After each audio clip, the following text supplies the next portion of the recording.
Welcome back everyone and good morning to all of you friend. The standard that is the 11th and subject economics, and we already started the new chapter that is the chapter number 6 and chapter is the market. So please friend come on page number 63, and what is the point is the contents in the chapter number 6. The first one that is the meaning of market, and then characteristics, and then classification. And in classification, we already completed the perfect competition and monopoly and then monopolistic competition. So friend, please come on page number 6 9, that is 69। और वहाँ पे आप देख सकते हो कि जो हमारा पूरा कंसेप्ट था, कैरेक्टरिस्टिक्स ऑफ मोनोपोलिस्टिक कंपटीशन, और जो डेफिनेशन थे हमने लास्ट लेक्चर में ऑलरेडी कंप्लीट कर दिया था। कि डेफिनेशन में तो सिंपल ही थी मोनोपोलिस्टिक कंपटीशन। तो आपको याद रखना है कि जो दोनों की हम बात कर सकते हैं, यानी कि जो परफेक्ट कंपटीशन और जो मोनोपोली, ये दोनों का क्या था यहाँ पे mixing, that is the monopolistic competition. और आज हम यहाँ पे कैरेक्टरिस्टिक्स से स्टार्ट कर रहे हैं, और आप अपने बुक्स के अंदर पेज नंबर 69 में देख सकते हो। तो यहाँ पे जो कैरेक्टरिस्टिक्स है वो अलग अलग 6 कैरेक्टरिस्टिक्स है यहाँ पे। और आज के लेक्चर में हम ये पूरे 6 कैरेक्टरिस्टिक्स है उनके बारे में यहाँ पे डिस्कशन करेंगे। The first one that is large number of sellers and numerous buyers. तो फ्रेंड यहाँ पे जो मोनोपोलिस्टिक कंपटीशन में अनकाउंटेबल सेलर्स नहीं है, सिर्फ लार्ज नंबर में लिखा है, न्यूमरस नहीं लिखा है। तो परफेक्ट कंपटीशन कि जो हमने सबसे पहले वहाँ पे देखा था कि परफेक्ट कंपटीशन के अंदर कैरेक्टरिस्टिक्स में जो फर्स्ट कैरेक्टरिस्टिक्स था कि न्यूमरस बायर्स एंड सेलर, यानी कि बहुत ज़्यादा बायर्स है और बहुत ज़्यादा सेलर्स। और यहाँ पे आप देख सकते हो कि थोड़ा वर्ड्स अलग है, यानी कि लार्ज लिखा है। There are numerous sellers in a perfect competition market. In a monopoly there is only one seller. तो ये दोनों हमने पास्ट लेक्चर में कंप्लीट कर लिया था। While in monopolistic competition there are many sellers, यानी कि न्यूमरस यानी कि अनकाउंटेबल नहीं है, यहाँ पे मैनी यानी कि हम काउंट कर सकते हैं। It means there are neither numerous seller nor there is only one seller, but there are many sellers. Due to this in monopolistic competition the factor competition becomes important.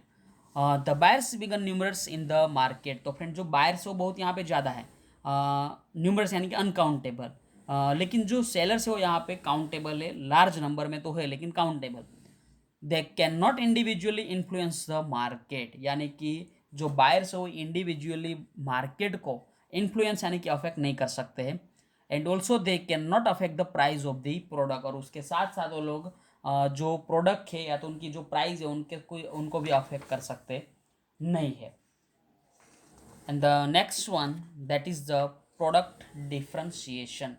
तो friend product differentiation यानी कि जो उनके जो characteristics है product के, वो थोड़े क्या हो गए, अलग अलग हो गए। This distinct characteristics of monopolistic competition. It means that a product is a different from another product in term of form, quality and nature. तो आप यहाँ पे एक बेस्ट एग्जांपल ले सकते हो, एक्टिवा एंड जुपिटर। यानी कि दोनों प्रोडक्ट तो सिमिलर ही है, लेकिन उनके जो कैरेक्टरिस्टिक्स है, उनकी जो क्वालिटी है, फॉर्म है, तो उनका जो थोड़ा थोड़ा नेचर भी अलग हो सकता है। लेकिन इन दोनों की हम बात करें तो यहाँ पे उनकी जो क्वालिटी होगी वो अलग ही होगी थोड़ी। When a producer produce a product, there are possibility that there are a minor difference in the products in terms of form, fragrance, taste, shape, weight and quality। यानी कि फ्रेंड जो अलग अलग प्रोडक्ट है उसमें माइनर डिफरेंस हो सकता है। Due to this minor difference the product can be called different, यानी कि जो प्रोडक्ट होगी यहाँ पे थोड़ी थोड़ी क्या होगी, अलग अलग। आपके सामने एक बेस्ट एग्जांपल मोनोपोलिस्टिक मार्केट का जो है वो है ऑटोमोबाइल मार्केट, यानी कि वहाँ पे बहुत ज़्यादा नंबर में सेलिंग नहीं कोई कंपनी कर रही है। आपको पता है कि कुछ some few companies are in the market, like Honda, Hero, Bajaj, Yamaha. तो आप काउंट करो उस कंपनी को तो भी 8 या तो 10 कंपनी ऐसी होगी कि जो मार्केट में है। Free entry and exit of firms. तो फ्रेंड यहाँ पे जो मोनोपोलिस्टिक मार्केट है वहाँ पे एंट्री और एग्जिट फ्री होते हैं, यानी कि कोई भी बंदा मार्केट के अंदर सेलिंग करने के लिए आ सकता है, and anybody can also exit from the market. The free movement of firms means the unrestricted entry and exit of form, यानी कि यहाँ पे कोई रिस्ट्रिक्शन नहीं है। The super normal profit attracts the firm freely in the market. अगर समझो कि किसी को ऐसा लगे कि इसका बिजनेस के अंदर बहुत ज़्यादा सुपर नॉर्मल प्रॉफिट है, तो लोग अंदर आ सकते हैं मार्केट के अंदर अपना बिजनेस करने के लिए। Even when the firm suffer losses they are free to exit from firms, sorry market. The free entry and exit of firms occurs only for a short period of time, यानी कि जो entry नए लोग यहाँ पे आ रहे हैं या तो जो एग्जिट हो रहे हैं वो सब शॉर्ट पीरियड ऑफ टाइम के लिए होगा। This means that the firm enter freely by attraction of a super normal profit and exit freely when they suffer losses. यानी कि फ्रेंड अगर वो लोग सुपर नॉर्मल प्रॉफिट के आपको भी कहीं लगता होगा कि इस धंधे में बहुत ज़्यादा प्रॉफिट है, तो आप क्या करोगे, उस बिजनेस को स्टार्ट करोगे और शॉर्ट टाइम में ही वहाँ पे क्लियर हो जाएगा कि इस धंधे में तो प्रॉफिट है या नहीं है। अगर समझो कि आपको लॉस हो रहा है तो आप क्या करोगे, मार्केट में से exit. The firms are not attracted by normal profit, so the firms do not enter in the market. यानी कि अगर आप समझो कि आपको ऐसा लगे कि नॉर्मल प्रॉफिट है, इस मार्केट में बहुत ज़्यादा प्रॉफिट नहीं है, तो आप मार्केट में एंट्री नहीं लोगे। Similarly, the firms in the market do not exit as they are not suffering losses। यानी कि समझो कि आपने बिजनेस स्टार्ट कर दिया, मार्केट में एंटर हो गए, लेकिन आपको पता चले कि इस धंधे में लॉस भी नहीं है, तो आप क्या करोगे, अपना जो बिजनेस है आप कंटिन्यू रखोगे।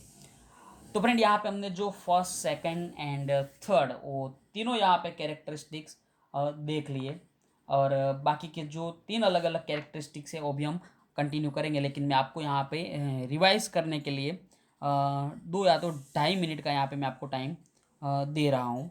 तो friend please with in 2 and 2.5 minutes read the first 3 characteristics of the monopolistic competition. Please continue.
Okay, friend. The next characteristics that is the selling cost. And friend, first of all, you should know about the selling cost and what is the meaning of selling cost. Selling cost यानी कि जो भी company है और जो भी company अपनी product को सेल्स करने के लिए जितने भी खर्च कर रहे हैं वो लोग, उनको हम बोल सकते हैं कि that is the selling cost. The expenses done for selling the product are called selling cost। यानी कि फ्रेंड जो भी प्रोडक्ट है उनको सेलिंग करने के लिए आप जो भी एक्सपेंस कर रहे हो, that is the selling cost. The selling cost includes the packing, यानी कि आपको पता होगा कि आप जो भी प्रोडक्ट हम बना रहे हैं उनको हमें सेल करने के लिए कोई अट्रैक्टिव पैकिंग भी करना पड़ेगा। Making the product attractive, sales tax, यानी कि सेल्स करने के लिए आपको सेल्स टैक्स पे करना पड़ता है। और ट्रांसपोर्टेशन, ट्रांसपोर्टेशन यानी कि गुड्स को एक जगह से दूसरी जगह ले जाना। Expenses given to wholesale and retail traders, showroom expenses, a specific amount expanded for sales, and price, gifts, and most important being advertisement cost। तो ये जो अलग अलग आप देख सकते हो कि यहाँ पे जो सेलिंग कॉस्ट है, the selling cost does not include of the production expense. तो फ्रेंड यहाँ पे हमें याद रखना है कि जो सेलिंग कॉस्ट है वो सेलिंग कॉस्ट हम कभी भी प्रोडक्शन कॉस्ट में इंक्लूड नहीं कर सकेंगे, यानी कि production cost and selling cost both are different. The selling cost is a typical characteristics of monopolistic market, यानी कि फ्रेंड जो सेलिंग कॉस्ट है वो एक कैरेक्टरिस्टिक है मोनोपोलिस्टिक मार्केट का। This is not seen in a monopoly और a perfect competition, यानी कि फ्रेंड जो सेलिंग कॉस्ट है, जो मोनोपोली या तो जो परफेक्ट कंपटीशन, वहां पे कैरेक्टरिस्टिक्स नहीं था। In this monopolistic competitive market the sellers try to attract the consumer through the selling expense, यानी कि फ्रेंड जो भी कंपनी है, जो भी सेलर है, वो मोनोपोलिस्टिक मार्केट में हमें पता है कि कुछ नंबर में ही सेलर है, बहुत न्यूमरस यानी कि अनकाउंटेबल सेलर नहीं है, तो वहां पे कंपटीशन ज़्यादा स्ट्रांग होगी भले ही सेलर कम हो। तो इसीलिए हम क्या करते हैं कि कंज्यूमर्स को, कस्टमर को अट्रैक्ट करने के लिए एडवर्टाइजमेंट करते हैं। The product difference in a market gives a particular identity to a product, यानी कि हम एडवर्टाइजमेंट करके उस प्रोडक्ट को कोई पर्टिकुलर आइडेंटिटी प्रोवाइड कर सकते हैं। So there can be a possibility of selling cost, for example mobile phone shops, shops access have a different advertisement, यानी कि आपको पता होगा कि अगर हम ऑटोमोबाइल कंपनी की बात कर सकते हैं तो मोबाइल फोन्स की भी बात कर सकते हैं। And you all know that ये मोबाइल कंपनी मार्केट में कितनी है, तो बहुत कम है। सैमसंग, सोनी है, या तो MI, वीवो, ओप्पो, ऐसी आप काउंट करो इंडियन मार्केट के अंदर जो मोबाइल कंपनी है वो कितने होगी, 10 12 15 कंपनी, उससे ज़्यादा अनकाउंटेबल तो नहीं होगी। Competition other than price. Monopolistic market is a competition of price and also competition other than price, यानी कि दोनों की हम यहाँ पे बात कर रहे हैं। The sellers keeping the price fixed and try to attract the consumer by advertisement and compete by modifying the quality, यानी कि फ्रेंड यहाँ पे प्राइस जो होगी हमारी वो फिक्स ही रहेगी, हम प्राइस में ज़्यादा चेंज कर सकते हैं, उसमें कुछ ज़्यादा या तो कम प्राइस हम नहीं कर सकते, बल्कि कस्टमर को अट्रैक्ट करने के लिए हम क्या करेंगे, एडवर्टाइजमेंट एंड जो प्रोडक्ट हमारी है उस प्रोडक्ट की क्वालिटी भी मॉडिफाई करेंगे। The sellers try to attract the consumer and compete on the basis of factor other than price, यानी कि हम प्राइस के अलावा के जो फैक्टर है उस फैक्टर के ऊपर ज़्यादा यहाँ पे फोकस कर सकते हैं और उनके बेसिस पे हम क्या करेंगे, कंज्यूमर को अट्रैक्ट करेंगे। And the last one that is the imperfect knowledge regarding the market, और जो फर्स्ट यहाँ पे मार्केट था that is the perfect competition. तो वहाँ पे आपको पता ही था कि you should knowledge about the market, आपके पास मार्केट के बारे में नॉलेज होना चाहिए, यानी कि सेलर एंड बायर दोनों के पास नॉलेज होना चाहिए। बल्कि जो मोनोपोलिस्टिक मार्केट है यहाँ पे इम्परफेक्ट नॉलेज होगा तो भी चलेगा, यानी कि it is a characteristics of the monopolistic competition market. The buyers and sellers do not have the complete knowledge related to market, यानी कि जो बायर्स हैं एंड जो सेलर्स हैं उन लोगों के पास कंप्लीट नॉलेज नहीं होगा। They are not aware of identical and substitute product, यानी कि फ्रेंड आइडेंटिकल और सब्सटीट्यूट, यानी कि आप सब्सटीट्यूट का मीनिंग तो आपको पता होगा कि एक प्रोडक्ट के बदले में आप दूसरी प्रोडक्ट ऑप्शनली यूज़ कर सकते हो, तो उनके बारे में उनके पास कोई नॉलेज होगा नहीं। So the price of identical or substitute product are either high or low and resulting into different price of substitute product. There are many firms producing identical or substitute product. The firms compete by creating a new identity of the product and thus establishes a monopoly like situation। और उससे क्या होगा कि आपको पता ही होगा कि आज एक्टिवा भले बहुत सारी कंपनी मार्केट में है एक्टिवा के सामने, लेकिन एक्टिवा ने अपनी वो इमेज क्रिएट करके दी है कि एक्टिवा मोनोपोली मार्केट वाली हो गई है, यानी कि सिंगल कंपनी ऐसी है कि एक्टिवा जैसी प्रोडक्ट को मार्केट में रख सकते हैं। This creates monopolistic competition. तो फ्रेंड यहाँ पे हमने जो अलग अलग कैरेक्टरिस्टिक्स है, सबसे पहले देखा कि जो अलग अलग 6 यहाँ पे कैरेक्टरिस्टिक्स है, फिर से हम एक बार रिवाइज कर रहे हैं कि first one that is large number of sellers. तो यहाँ पे आपको याद रखना है कि न्यूमरस नहीं है, large number of sellers.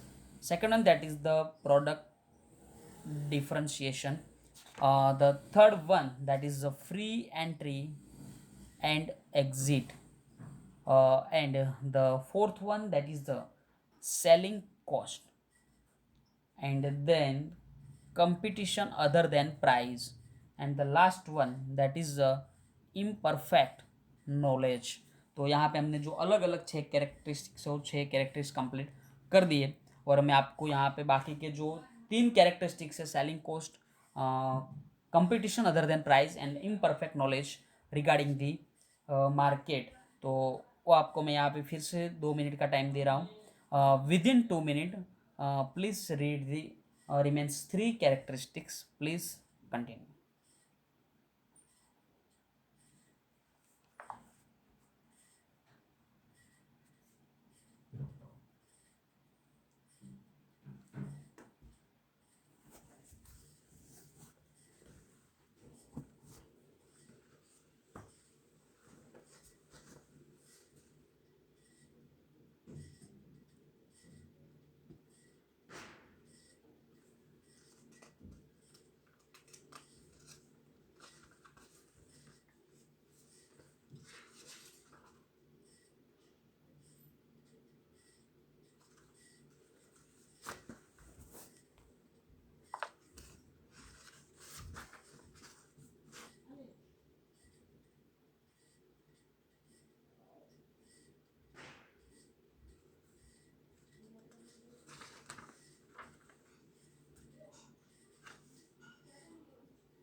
Welcome back, friend.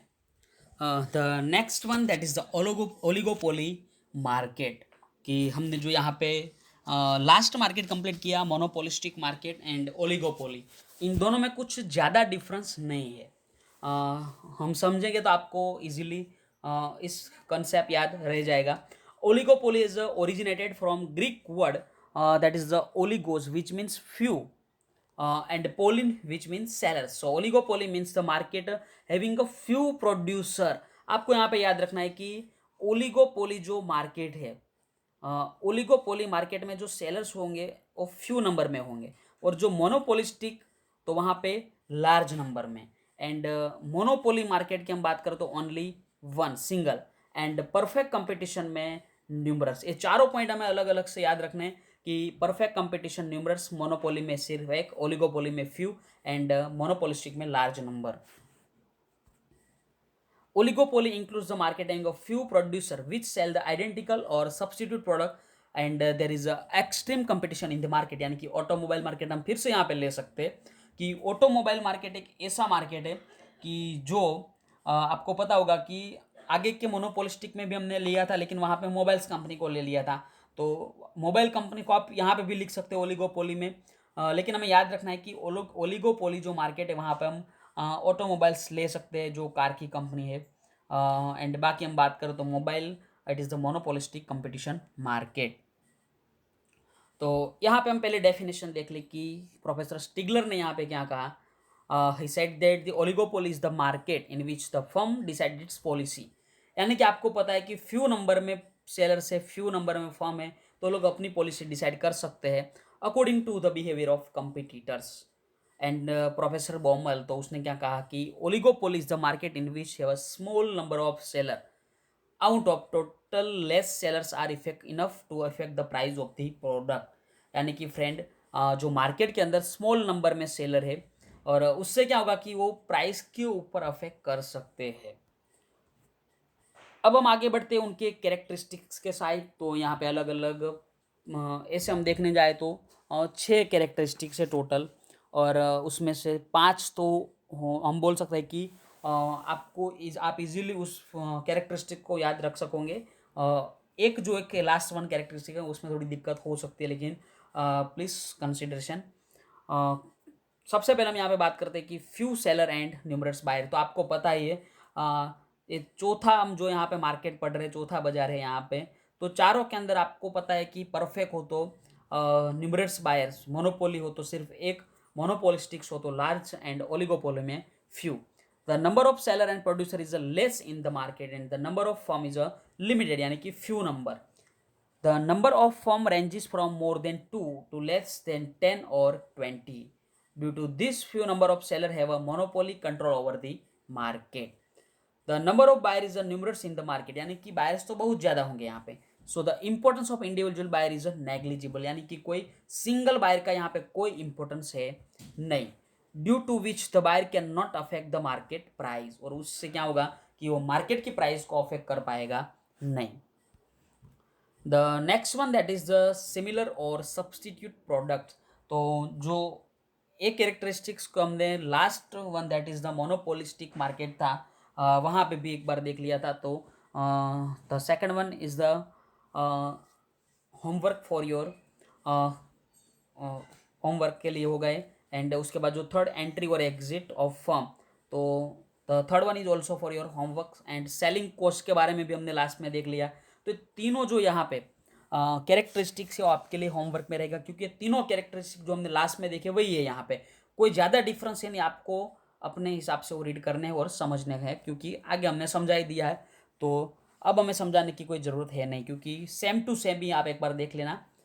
And the fifth one that is the interdependence. And आप आगे के पेज ऊपर देख सकते हो 72, interdependence. The seller and producer very few in numbers in the market. तो फ्रेंड आपको पता है कि 10 या तो 20 से ज़्यादा यहाँ पे सेलर है नहीं, यानी कि जितने भी सेलर है वो एक दूसरे के ऊपर डिपेंड रहेंगे।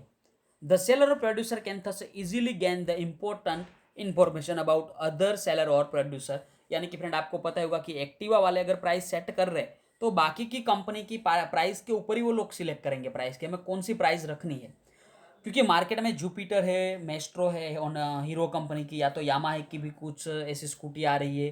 तो मार्केट में और भी कंपनी, अगर एक्टिवा वाले बहुत प्राइस हाई कर देंगे तो उनकी डिमांड क्या हो जाएगी, कम हो जाएगी।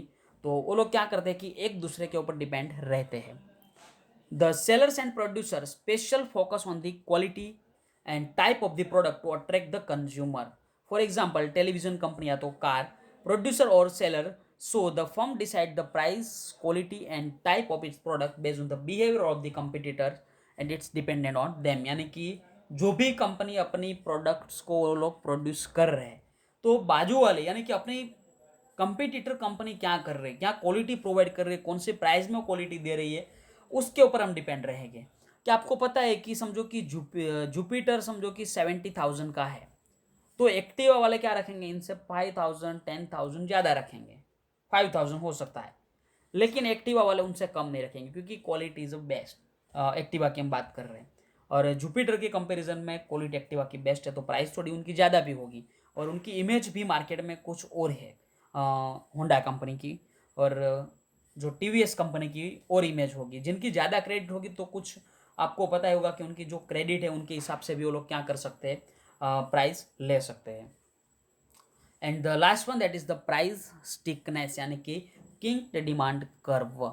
तो फ्रेंड आप जो यहाँ पे डायग्राम दिया हुआ है तो वहाँ पे देख ही सकते हो कि किंक्ड यानी कि दिस वन, यहाँ पे आप देख सकते हो कि डाउनलोड स्लोप है और यहाँ पे फास्ट डाउनलोड हो रहा है, that is the kinked demand curve.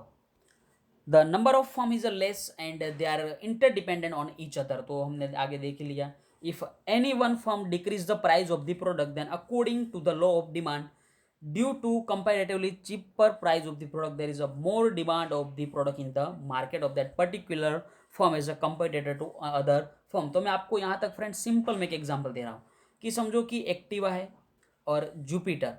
अब समझो कि एक्टिवा जो होंडा कंपनी ने प्राइस क्या कर दी जुपिटर से भी कम, तो यहाँ पे सडनली क्या होगा कि एक्टिवा की जो डिमांड है वो क्या हो जाएगी, इंक्रीज। जो आपने चैप्टर नंबर 3 में देख लिया कि प्राइस इंक्रीज सॉरी डिक्रीज होने से हमारी जो डिमांड है वो क्या होती है, यहाँ पे कॉन्ट्रैक्ट होती है यानी कि इंक्रीज होती है। There is a decrease in the demand of the product sold by other product, यानी कि जो जुपिटर है उनकी प्राइस यहाँ पे डिमांड क्या हो जाएगी, decrease. If the competitive firms do not wish this situation, यानी कि आपको पता होगा कि जुपिटर वाले थोड़ा ऐसे सोचेंगे कि हमारी जो प्रोडक्ट है उनकी डिमांड कम हो जाए, then they also should decrease the price of the product to stay in the competition. तो बाद में जुपिटर वाले भी क्या करेंगे, वो भी अपनी प्राइस डिक्रीज करेंगे और उससे क्या होगा कि वो मार्केट के अंदर सस्टेन कर पाएंगे। At the end, the price of the product reaches at the nominal level and it becomes impossible to reduce the price further। तो फ्रेंड आपको पता है कि समझो कि 75 में एक्टिवा है, 70,000 में जुपिटर है। अब 75 से एक्टिवा वाले ने 60 कर दिया और जुपिटर वाले ने समझो कि 50 कर दिया, मिनिमम प्राइस हो गई यहाँ पे 55। आपको पता है कि समझो कि कॉस्ट एक्टिवा की प्रोडक्शन के लिए है 59,000, तो उससे हम कम यहाँ पे प्राइस नहीं कर सकते हैं। और जुपिटर की जो प्रोडक्शन कॉस्ट है वो समझो कि 54,000 है, तो हम 55 से भी उनको डिक्रीज नहीं कर सकते, यानी कि the price is reduce to the nominal level. On another end if the firm increase the price of the product then the demand of that product decrease, यानी कि आप समझो कि आप प्राइस इंक्रीज कर रहे हो तो उससे आपकी जो प्रोडक्ट है उनकी डिमांड क्या हो जाएगी, decrease, and the competitive firms are profited. Thus at a nominal price is a resistant to change the demand curve become kinked, यानी कि जो हम मिनिमम अगर प्राइस कर रहे तो वहां से क्या होगा कि जो डिमांड कर्व है वो क्या हो जाएगा, किंक्ड डिमांड कर्व। तो फ्रेंड यहाँ पे हमने जो अलग अलग 6 कैरेक्टरिस्टिक्स हैं इन द ओलिगोपोली मार्केट, लेकिन जो सेकंड, थर्ड एंड फोर्थ ये चारों कैरेक्टरिस्टिक्स में ज़्यादातर कोई डिफरेंस था नहीं आगे के मोनोपोलिस्टिक के साथ अगर हम कंपेयर करें तो ये जो यहाँ पे बाकी के जो कैरेक्टरिस्टिक्स है 3 वो आपके लिए रीडिंग में रहा, होमवर्क में रहा, और बाकी के 3 हमने यहाँ पे कंप्लीट करवा लिया। तो मैं फिर से एक बार आप लोगों को यहाँ पे रिवाइज करवा रहा हूँ मोनोपोलिस्टिक से लेके लास्ट तक। तो मोनोपोलिस्टिक यानी कि आपको याद रखना है कि जो मार्केट के अंदर दोनों का यहाँ पे को एग्जिस्टेंट होगा, that is the perfect and perfect monopoly.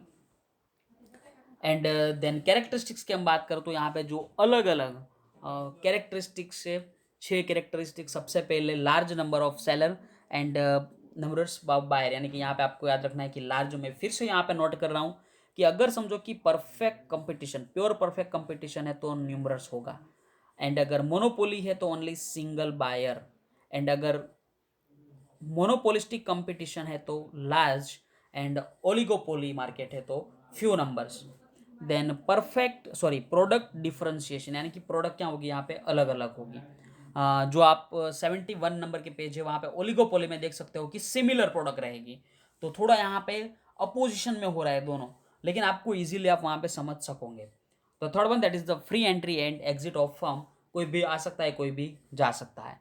Fourth one that is the selling cost, यानी कि जो selling cost is also important characteristics of the monopolistic and oligopoly market. And then the next one competition other than price, यानी कि हम price को यहाँ पे ज़्यादातर कोई अफेक्ट कर सकते नहीं है, और बाकी के जो फैक्टर है क्वालिटी में हम चेंज करके कस्टमर को अट्रैक्ट कर सकते हैं। The last one that is the imperfect knowledge regarding the market, और जो मार्केट के बारे में आपके पास नॉलेज होगा वो इम्परफेक्ट यानी कि परफेक्ट नहीं होगा। And the next one and last market that is the oligopoly, वहाँ पे आपको याद रखना है कि that is the Greek word oligos and which means few, और वहाँ पे जो अलग अलग कैरेक्टरिस्टिक्स थे उसमें first one few seller and numerous buyers and similar और substitute product, and you all know aware about the substitute product.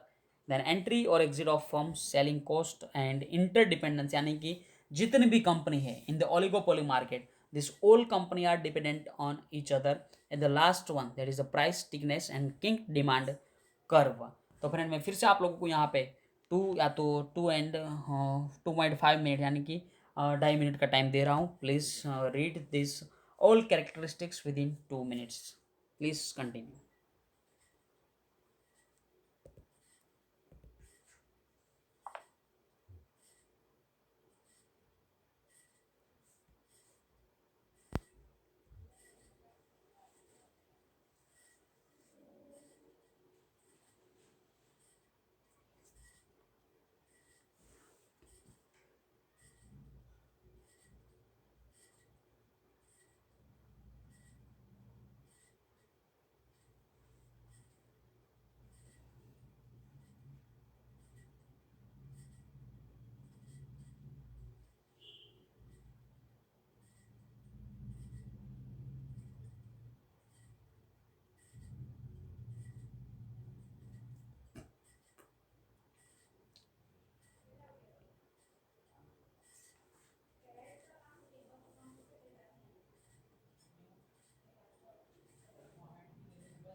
Okay friend, तो आज का जो सेशन है वो हम यहाँ तक रखते हैं और नेक्स्ट सेशन से हम न्यू चैप्टर की तरफ आगे बढ़ेंगे.